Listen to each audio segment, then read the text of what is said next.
जब मैं छोटा था तो मेरे बेड के नीचे एक राक्षस रहता था। वो बहुत बड़ा और भयानक था।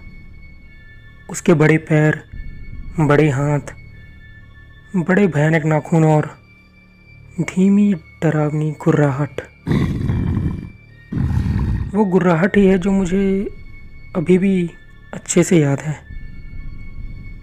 हर रात मुझे उसकी गुर्राहट सुनाई देती थी और मुझे एहसास हो जाता था कि वो बस 1 फुट की दूरी पे मेरे बेड के नीचे है। मुझे खुद याद नहीं कि कितनी रातें उस गुर्राहट की वजह से मैं सो नहीं पाता था।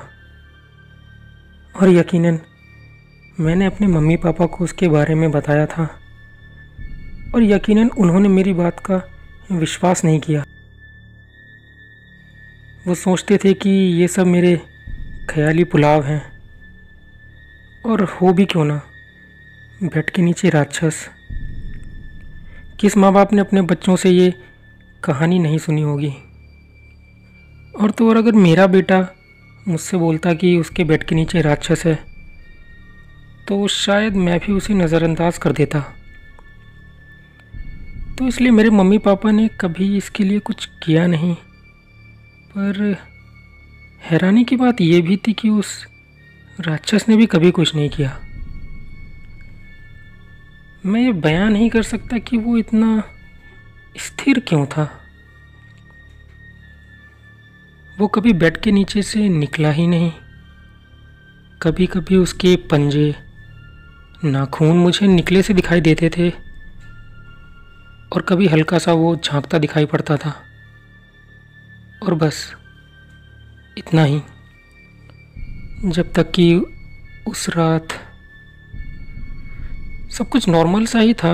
मेरे मम्मी पापा मुझे बिस्तर पे लिटा के गुड नाइट किस देने आए और मैं उनसे टीवी पर कार्टून देखने से मना करने के लिए लड़ रहा था। मेरी मम्मी ने मेरे ऊपर ब्लैंकेट डाला और प्यार से मेरे माथे को चूमा और हर रात की तरह मैंने उनसे बेड के नीचे चेक करने को बोला।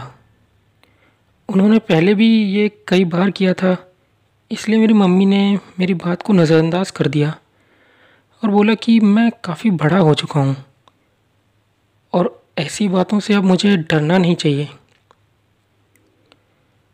वो कमरे से चली गई और मैं वहाँ अकेला हो गया। और फिर हर रात की तरह मुझे उस राक्षस के गुर्राने की और सांसों की आवाज़ साफ सुनाई देने लगी। और हर रात ही की तरह मैं उस आवाज़ से डरते हुए नींद की आगोश में चला गया। कुछ देर बाद अचानक मेरी आँख खुल गई। अभी भी रात ही थी और चांद की रोशनी खिड़की से मेरे कमरे में आ रही थी। तभी मैंने एक आवाज़ सुनी। मैंने बिना हिले धीरे से अपनी आँख खोली, पर यह आवाज़ गुर्राने या सांस लेने की नहीं, बल्कि वो चिचिहाट की आवाज़ थी जो खिड़की से आ रही थी। मैंने बिना सर घुमाए धीरे से अपनी आँख खिड़की की ओर मोड़ी और जो मैंने देखा उससे मैं स्तब्ध रह गया।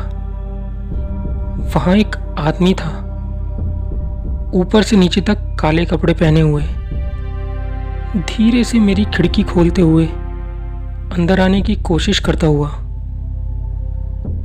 उसके दाएं हाथ में एक बड़ा सा खंजर था जो चांद की रोशनी में चमक रहा था। वो चोरी छुपे एकदम चुपचाप अंदर घुसने की कोशिश कर रहा था। उसे एहसास नहीं था कि मैं जग रहा था और वो धीरे से खिड़की के अंदर दाखिल हो गया। मुझे समझ नहीं आ रहा था कि मुझे क्या करना चाहिए। क्या मैं मदद के लिए चिल्लाऊं? अगर मैं चिल्लाता हूं तो इससे पहले कोई मेरी आवाज़ सुनेगा, वो फौरन मेरे बिस्तर तक पहुंच जाएगा और उसके बाद यह आदमी पता नहीं मेरे और मम्मी पापा के साथ क्या करेगा। क्या मैं चुपचाप लेटा रहूं इस उम्मीद में कि ये यहाँ से चला जाएगा, या जब ये मेरी ओर पीठ करेगा, मैं मदद बुलाने के लिए कमरे से भाग जाऊंगा। कहीं ये मुझे किडनैप करने के लिए तो नहीं आया है। ये सब ख्याल मेरे दिमाग में आते जा रहे थे और मैं चुपचाप बिना हिले बिस्तर पे लेटा हुआ था। वो दबे पांव मेरे कमरे की फर्श पे चलता हुआ मेरे पास आ रहा था। तभी मैंने महसूस किया कि मेरे बेड के नीचे तेज हलचल हुई और फिर वो गुर्राने की आवाज़ नीचे से आने लगी। 2 हाथ बड़े बड़े नाखूनों वाले बिजली की रफ्तार से मेरे बेड के बाहर निकले और उस आदमी को कस के पकड़ लिया। उन हाथों ने उसे इतनी जोर का पकड़ा था कि वो सांस भी नहीं ले पा रहा था। वो हाथ धीरे धीरे उसे बेड के नीचे घसीटने लगे और मैंने देखा एक बड़ा काला गोल बालों से भरा सर मेरे बेड के बाहर निकला। उसके बड़े नुकीले दांत और लाल धसी आंखें थी। उसने अपना मुंह खोला और उसका मुंह जैसे खुलता ही चला गया। वो आदमी छूटने के लिए झटपटाने लगा पर उसका कोई फायदा नहीं हुआ। पंजों से पकड़ के उस आदमी को वो दैत्य अपने मुंह में भरता चला गया और जैसे ही दैत्य ने उसे अपने मुंह में भर लिया, हड्डियां टूटने और चीखने की आवाज़ साफ सुनाई देने लगी।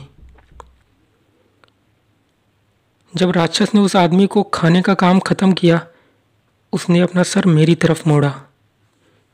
वो छोटी चमकती लाल आंखें मुझे घूरने लगीं। मेरे भय और डर के बीच मुझे एहसास हुआ कि इस मेरे राक्षस ने एक दूसरे ही राक्षस को खा लिया है। मुझे कुछ देर घूरने के बाद वो फिर बेड के नीचे घुस गया। उस दिन के बाद मैंने अपने मम्मी पापा से कभी ऐसी कोई शिकायत नहीं की कि मेरे बेड के नीचे एक राक्षस है।